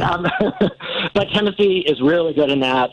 Daniel Craig is really good playing gay. That's impressive. But Coleman Domingo is my favorite because he's like my brother. I mean, we're the same age. I love that guy. We got to hang out and talk about the movie. He's playing straight, and this is a straight role. There's not really anything gay in things, but it's a wonderful. It's for theater people because it's them making theater in the prison system and it lifting them up and making them better people. And so Coleman he deserves all the trophies, and he's going to keep winning, and I'm so excited. And he loves fashion. Oh, my gosh, that guy dresses. Oh, yes, he does. I'm like, you wore a cape last year, Coleman. So I love him. Conclave is great, and The Apprentice is wild. So you want to watch a wild movie about Trump being influenced by a gay guy? Watch The Apprentice. Okay. Oh, yeah. Well, there we go. We're almost out of time. Quickly, though, real quick. The best television series, musical, or comedy. That is also a stacked. Do you think The Bear's going to do it again, or do you think someone else is going to get in there like Hacks or Only Murders or somebody, or Abbott? Abbott, I love the cast. I just love them all. I mean, they're just wonderful people, and they're supportive of each other. When I did that ceremony for the Critics' Choice, they all came out just to support Chris Perfetti. I mean, they just came out not for accolades or anything. Team and them were all there doing shots to support him, And so that I love that cast. I just honestly love them the best. Cool. All right. Yeah, I'm pulling for Hacks though. I would not be sad if Hacks. I love Hacks so much. Yes, and Only Murders in the Building. And I love Only Murders, and I love The Bear, and I love Abbott Elementary. The Gentleman, and Nobody Wants This. I'm not familiar with those two. Oh yeah, that's the Kristen Bell TV show. With Kristen Bell. Okay. Nobody Wants This. Yeah, about her being Jewish. So, yeah, now, just a lot of good stuff. There's a lot of amazing It's stuff an that's out there. embarrassment Now, of riches. just to play devil's advocate. So I loved Conclave. I thought it was riveting. It is a movie about the election of a new pope. So it's like you said, it kind of kicks you behind it pulls back the veil so you can kind of see what's going on here in the process of all of that. Isabella Rossellini, I don't know why she was nominated. It's not like a Judi Dench 10 minutes of screen time or whatever, like for Shakespeare in Love. I thought she was. She's fine. She's Isabella Rossellini. She's great, but in terms of she didn't have anything to do. What do you think about that? What did you think about that? Or am I ruffling feathers here? I support Nunn whenever I see them. There you go. Of course. Of course you do. And she was powerful in that it is a small part in a cast of amazing people. It's incredible. Yeah, it's something to see. I mean, it's done so well. You almost think it's a true story, but it's absolutely not. I'm all for any kind of accolades for Conclave. I went in hearing it was good, and then I was just like, oh my gosh, it's so much. It's like the best. It really is. So, it is an incredible. The film is wonderful, and I highly recommend checking it out because it is good and very taut, and as a nice little surprise, little twist sort of thing at the end. All right, cool. Well, I'll just give some love to Isabella. I'll give some love to Isabella. Yes, give her some love. She deserves it. Just for you. Yeah. So I know you're getting ready to go out to the Critics' Choice Awards next week. Right. So go and have fun with that, and then you're going to be hosting the Queer Critics Awards again in the summertime, right? Right. So, I created this ceremony. We had done celebrations for Latin, Black, and Asian people, and then I was like, well, where's my LGBT one? So I started a committee. We made it happen finally this past June, 2024, and now we're doing it again. And I'm thrilled to be back out there. And I really just love LA now. I love LA. Me too. So watch on E if you get a chance. So 30th annual Critics' Choice Awards coming a week from today, with Chelsea Handler hosting at the Barker Hangar in Santa Monica. So you might see me. I don't know. Well, you usually wear something very subdued, so yes, we probably can't. You just blend right in with the crowd, so we can never spot you. I'm sure Nikki. I'm looking forward to Nikki Glaser tonight too. I think that's going to be. I have high hopes for her, so we shall see. Well, Jerry Nunn, thank you so much for taking time out to weigh in on all the awards that are coming up. How can folks follow all of your reporting and your critiques and your reviews for Nunn on the Run? Yeah, so nunnontheRun.com, has a lot of them there, and Jerry Nunn on all the socials, and, I've been with Windy City Times 20 years, which was a huge thing this past year. So, I'm just out there doing it and running around. You are definitely out there, Jerry, because I see you every time I'm out, so that's a good thing. Hey, thank you and Happy New Year, and thanks for being on with us. We always appreciate it. Of course. Have a happy award season as we begin tonight. Jerry Nunn. Make sure you check out Nunn on the Run for all of your entertainment needs. We're going to take a quick break, and when we come back, we are going to be joined by rock goddess Cathy Richardson. So stick around. You're listening to Out Chicago right here on WCPT.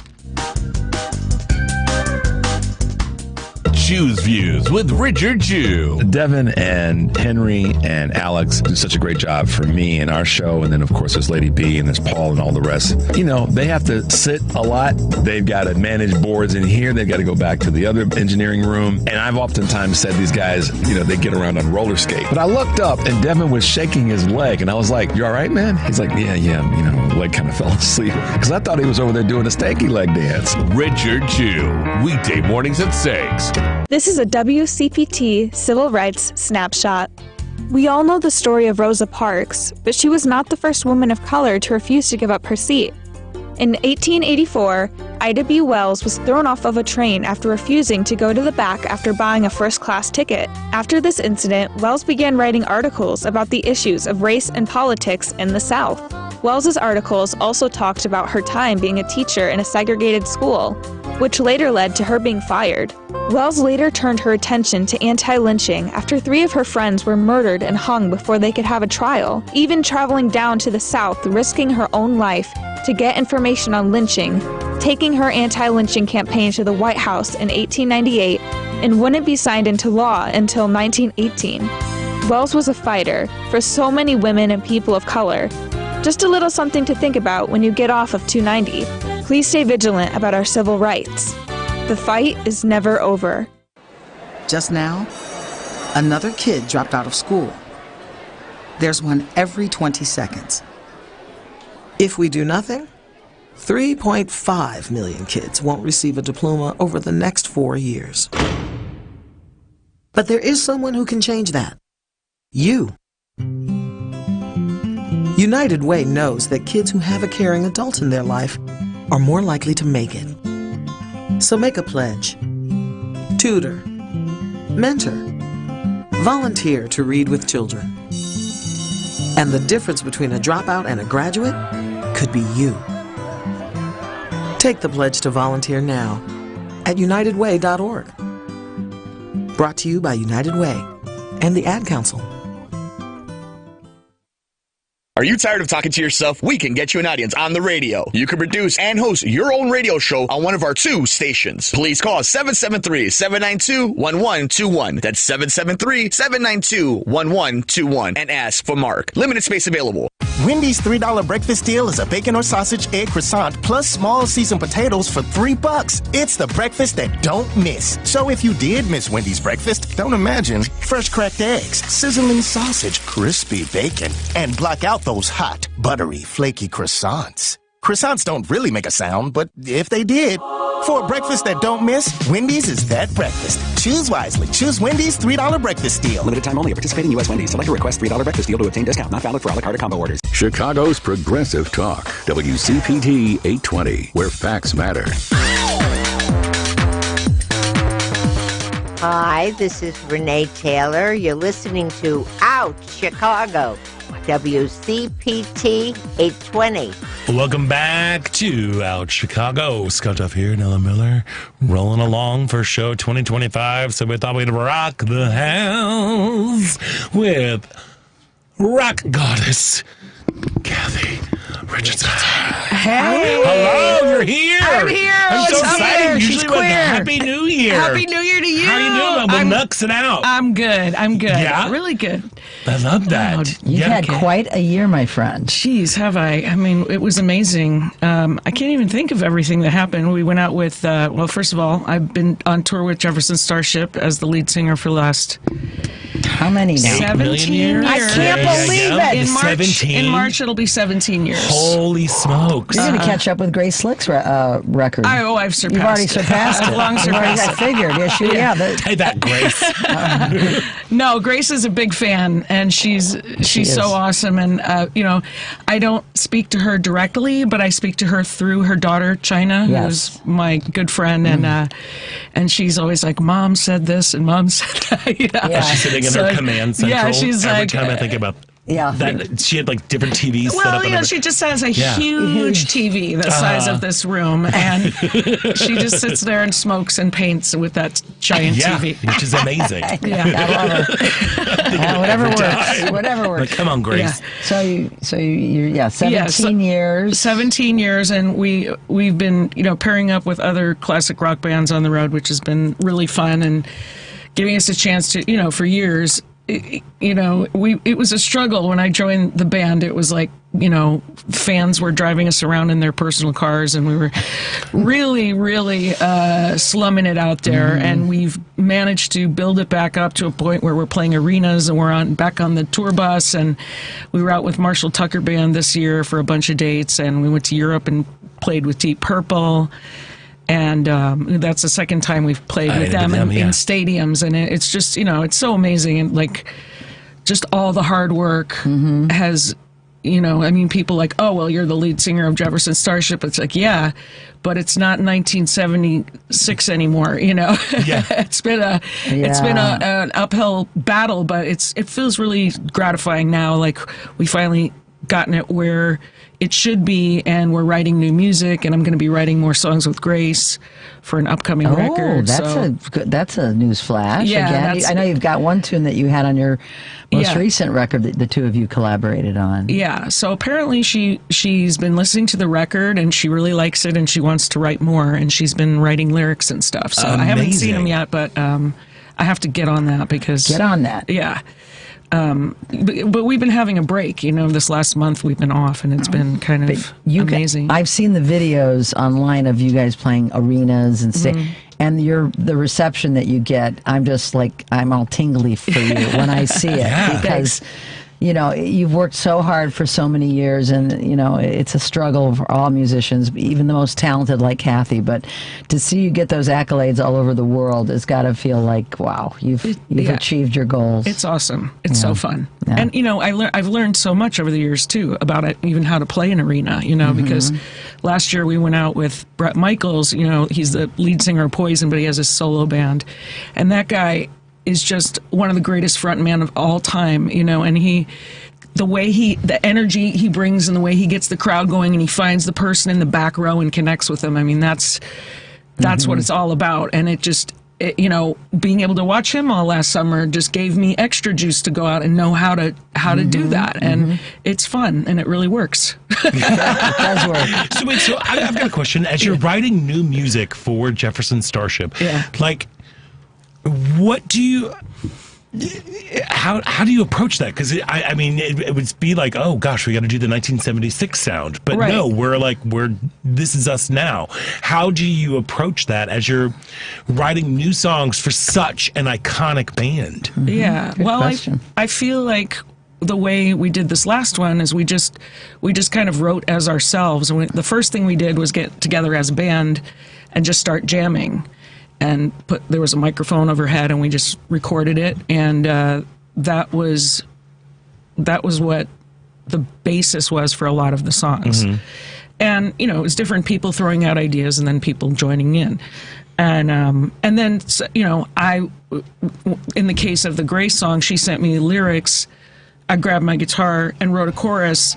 And it was very me, but I also felt it was very like Paul Kantner-ish, and it was that sort of like anthemic, thing. And if you listen to the entire Jefferson Airplane to Jefferson Starship to Starship, and you listen to all that music, I mean, they were all over the place. Yeah. So there's like really nothing wrong that you could do. Yeah. Right. That's a good it's point. like you could write a total pop song, you could write a folky country song like Count on Me, or you could write a heavy metalish sounding song like Ride the Tiger, or anything in between, And so it's a beautiful thing, because in those groups that that whole Jefferson thing, there were so many different people coming in and bringing whatever they had to what it was, and that was Paul's vision for the band to begin with.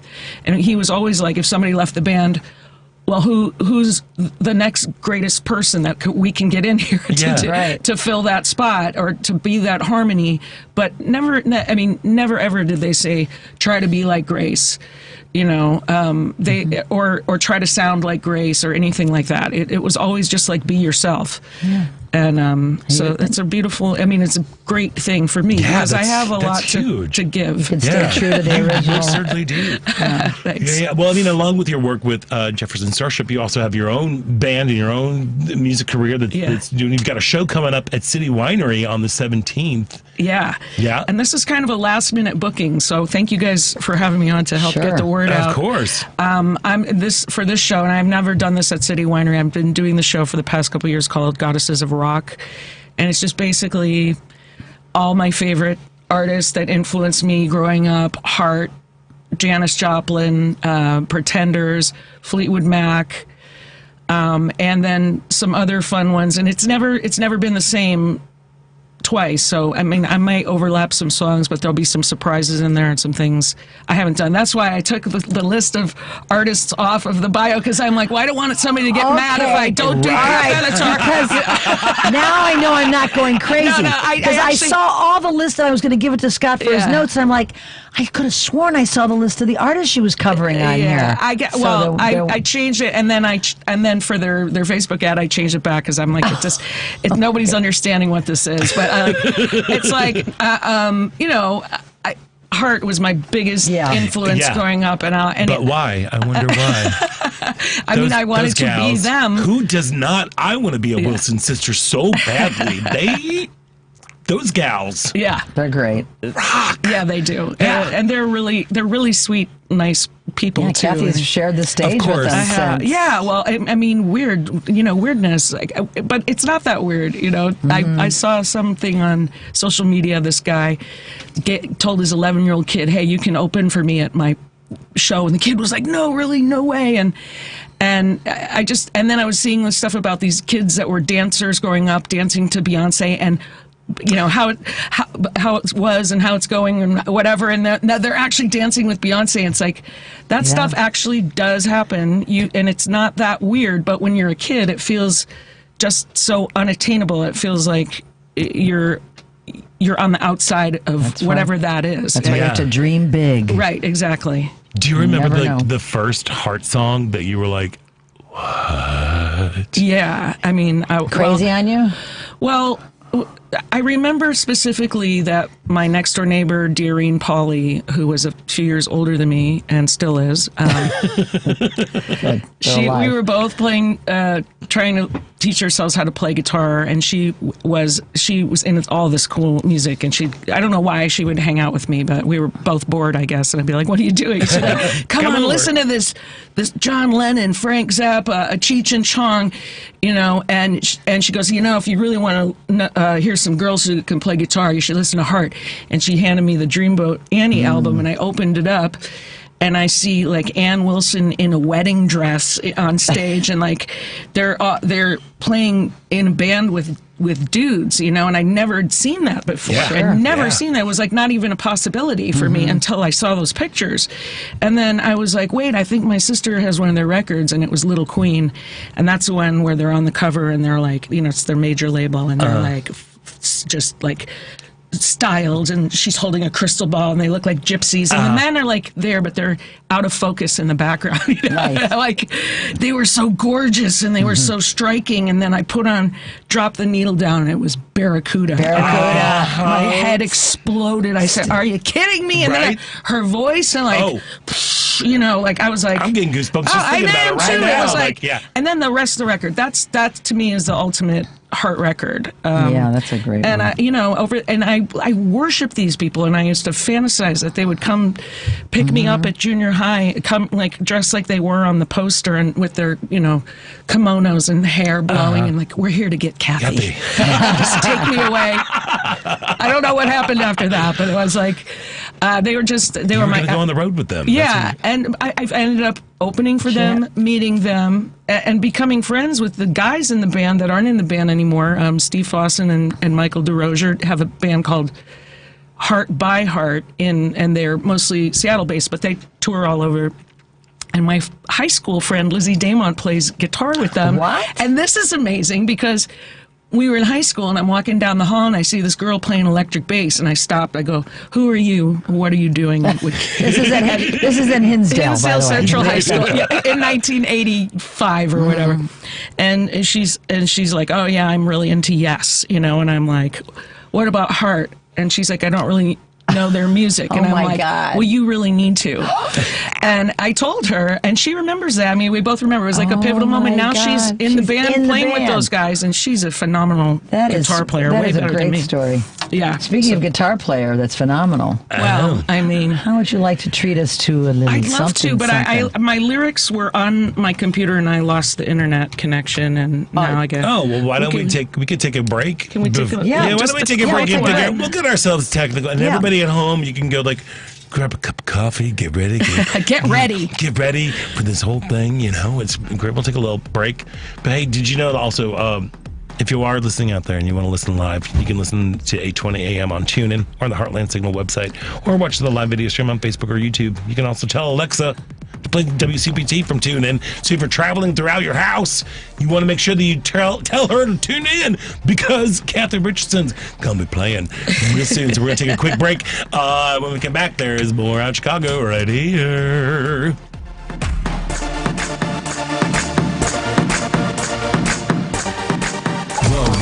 Rhodes Show. Oh, congratulations to the Fox and Friends weekend morning host, who's now our Secretary of Defense. He's a veteran, everybody. I know, I'm a veteran too. I'm pretty sure I wasn't on any of Kamala's short list for any cabinet position, but oh my God, these picks, it's almost like, well, there's a word for it. It's called patronage. Right here, right now on WCPT 820, weekdays 7 to 9 p.m. Central Time.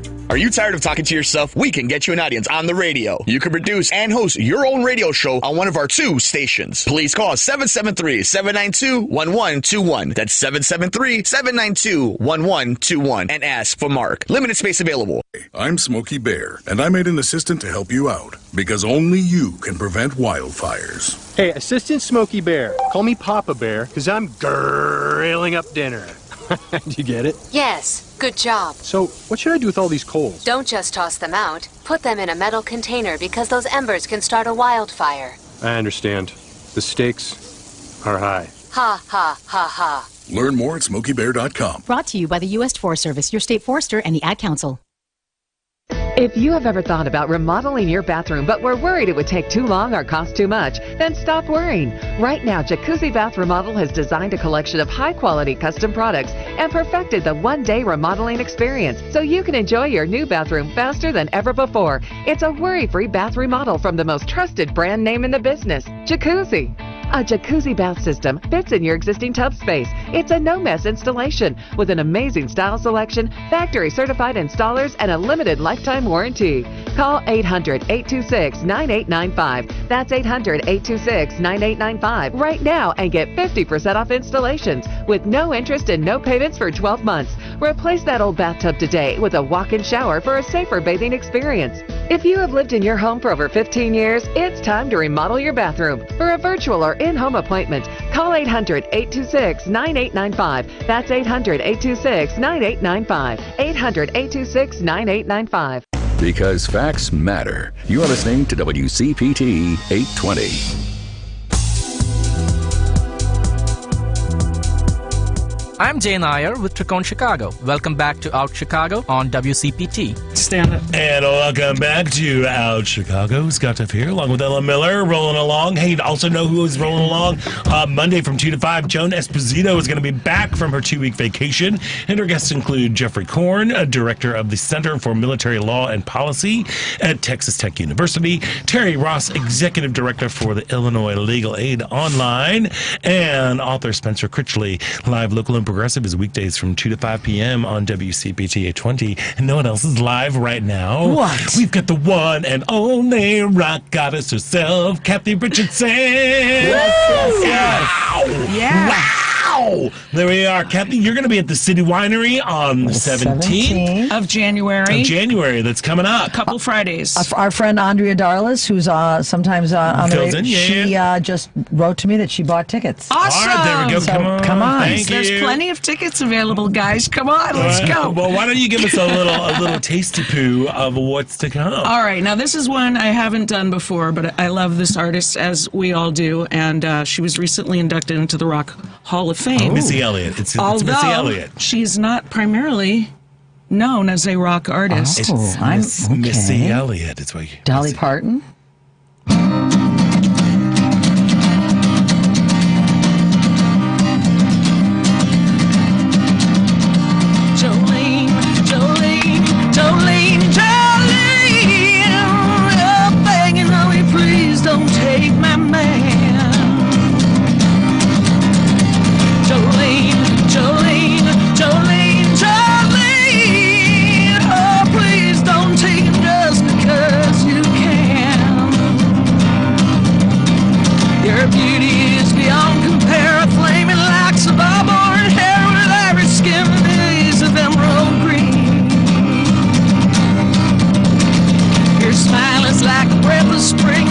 Is like a summer rain, and I cannot compete with you, Jolene.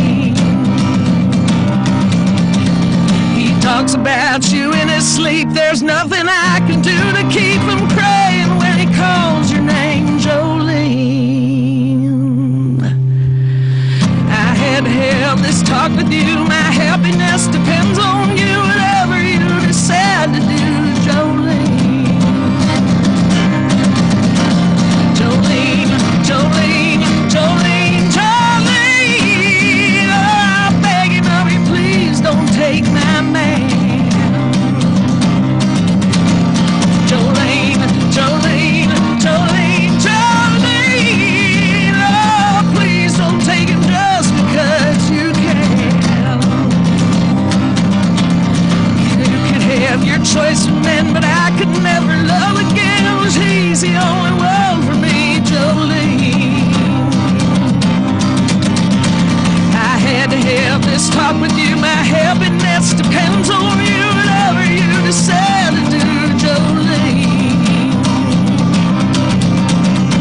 Jolene, Jolene, Jolene, Jolene. Oh, I'm begging of you, please don't take my man.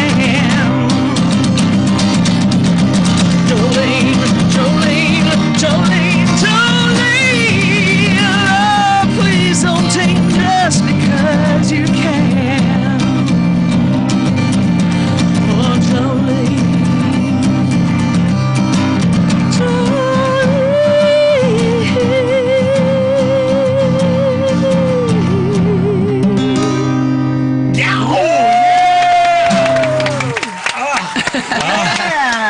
Beautiful job. I love that song. Thank you. I know. Do we love the Beyonce version? We do. Yes. Like the Beyonce version? Yes, come on. Yeah. I love how she was like, you know what? I'm going to have to change the words a little bit here. But I'm warning you, don't take my man. And Dolly was like, go for it. Yeah, totally. Do it. Yeah, she's like, well, she's no fool. No, of course not. No. But that song, it's one of the few songs that it's like, it's a kind of a love song, but it's about another, from a woman to a woman. Yes, it starts out comparing like how beautiful this woman is. It's very queer. It is. Yeah. Have you listened to? Well, it is. Never thought of it that way. Yeah. Have you listened? Oh my gosh. Until now, but you need to. Right. Yeah. I mean, it's all about like you are so beautiful. You can do anything. Please don't take because I'm not as beautiful as you. It's like this very much like, Jolene. You know, like, Jolene. Can't compete with you, Jolene. I know, but right? I could get with you, Jolene. Now I need to write the lesbian version. You should have you heard the podcast Dolly Parton's America? No, I haven't. They do an entire episode on Jolene, and it's great because they talk about how Dolly she transcends all like political party, musical taste, whatever. Like ever, she is universally adored, and this is why. Yeah. And they do one episode that's all about that. They explore the queerness that's behind it. She also, I believe, wrote Jolene and I Will Always Love You same night. Yeah, that is insane. That's insane. The woman, she's clearly an ascended being, you know, who we are lucky to be walking the space and time with her because I think she's like an earth angel, a saint, whatever you want to call it. Like, she is definitely, and her, in the way she behaves in the world is an example. It's beautiful. Yeah. And she's so giving of herself, and she's just a perfect human. Yeah, Jimmy Carter, like President Jimmy Carter. You know, like there we are. So like when you're putting together a show like you're doing at City Winery on January 17th, you know, you've got the Goddesses of Rock. Like how do you, because of course I would not immediately think of Dolly Parton, but how when you're putting together your set list, like how do you go through like, yeah. Well, it's so funny because I was going through the set list today and I'm like, oh man, I'm thinking about texting Pam. Would it be too late to add this one? Or oh man, I really wanted to do this one. I forgot, you know. And so there's so many. There's so many, and I'm trying to keep it within reason for my own voice for one thing, and then also I want to, I'm going to come out and I'm going to do the Goddesses, and then I'm going to close out with my own mini set of my own stuff. So I'm trying to save a little for that too. So I'm thinking about my voice and the duration of the show and how many belters and how many more, you gotta balance it out. And also keeping the show moving and flowing, throwing in some surprises that people haven't heard before. And with the heart stuff, I mean, I could do any number of them, but also, I'm like subbing two people in the band. I've got Ann Harris is out, so I've got Sophie Hafer playing keyboards, and She plays with Nelson Street too. Okay, she's done one before, but I kind of changed it to make maybe a little bit more keyboard oriented. Great, because she's going to be there. Yeah. And who else? Who else is on there? Clem on bass. Oh, Clem's back. One of Cathy's former band members. Everybody knows Clem. He's like the best. He is. And my longtime bass player, Greg Pansiera, can't do it for some reason. I don't know why. But Jude Gold from Jefferson Starship, but I saw him first, is coming in on guitar. From California, from L.A. He's a wonderful player and a wonderful human. He's been playing with me for probably 20 years now, I say. The time is God. I can't remember when he first joined you. I know, and it doesn't seem like 20 years ago. I mean, I guess it was 18 years ago. I mean, Rachel and I have been together 18 years. So, yeah. That's right around then, yeah. It's going to be exciting. A lot of things happened in my life 18 years ago. Wow, yeah. So is it about a 2-hour show, would you say? Yeah. Yeah. Cathy does not skimp. You got to give. You get your money for seeing Cathy. Right here, right now. I'm sitting there like my hair is like that Memorex commercial, with the guy sitting in the chair that goes blowing him by. It never sounded so good. Sounded great. So really, how do you protect your voice? It's because it's like that's one thing I've always wondered about, especially with like all these rock anthems that you're doing and really rocking out. How do you just not sound like you're just got gravel coming out of you? Sometimes I do.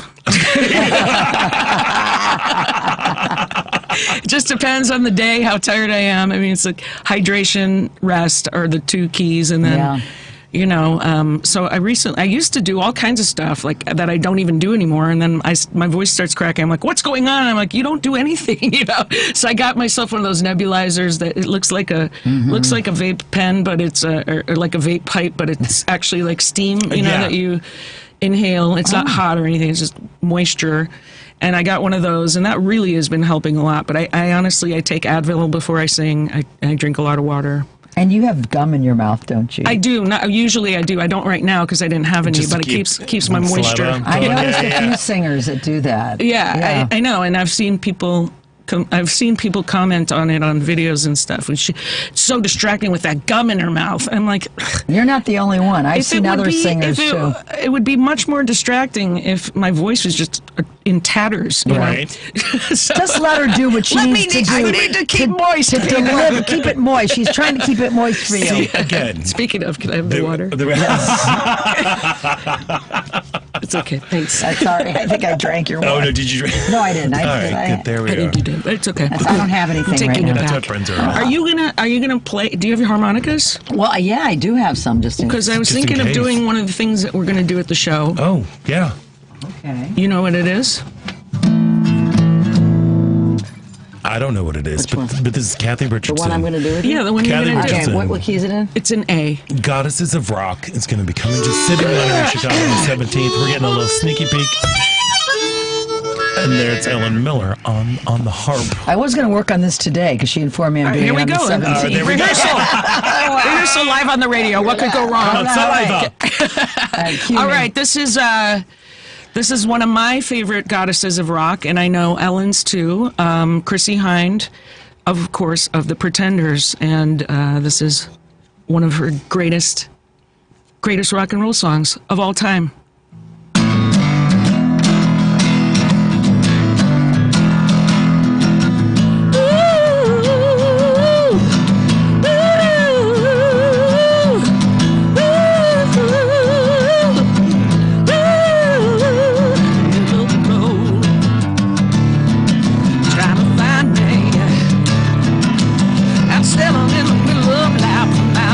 Behind me, I got a smile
got my own goddesses of rock right in here. I'll figure out where to come in.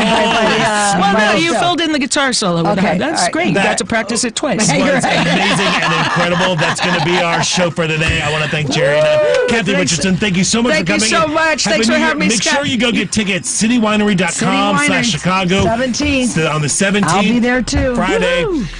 Devin, thank you so much for everything. Thanks, Paul, Devin. you did okay back there. Happy New Year to you, Ellen Miller. That's got to be weird to play sitting down. It feels like, I don't know. I can play standing on my head. It's I know, okay. because you're amazing. There we are. And I'm Scott Duff, and until next week, Stay proud.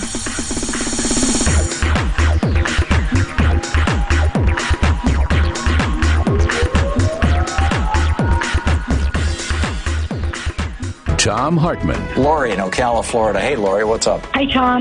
First, I just want to